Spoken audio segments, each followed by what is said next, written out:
She rowed the rest of the distance to the Hornet and tied the rope around one of the aft railings. Even being connected by a rope felt like too much contact between us and the Hornet. The banging had stopped, and the Hornet was quiet again, but the silence was unsettling. Lucy knelt in the rowboat and used her hands on the hull of the Hornet to pull herself to the first porthole. She peered inside. After a few seconds, she pulled herself along to the next porthole and shielded her eyes from the sun as she looked through the glass.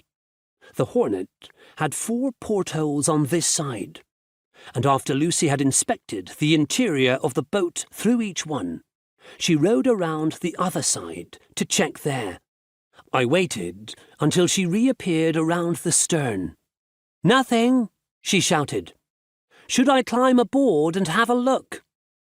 Sudden panic rose in me like acid in my throat. "No! Come back and we'll decide what to do next." She stood in the rowboat and grabbed the edge of the Hornet, craning her neck to see over onto the aft deck. "It looks deserted," she said. "Lucy, come back!"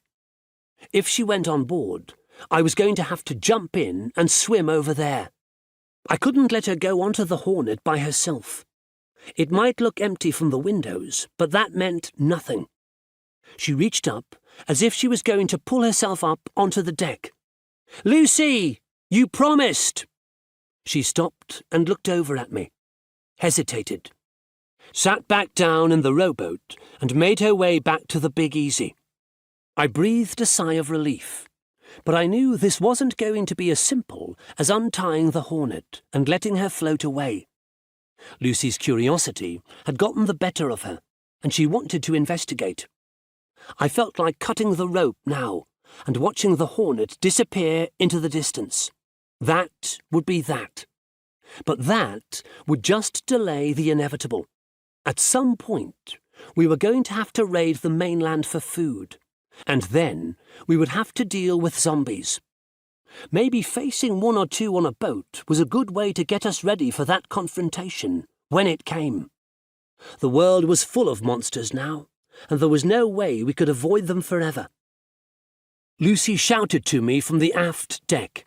I went back there, the baseball bat feeling heavy in my hands. It looked like I was about to face a nerve-shredding situation again.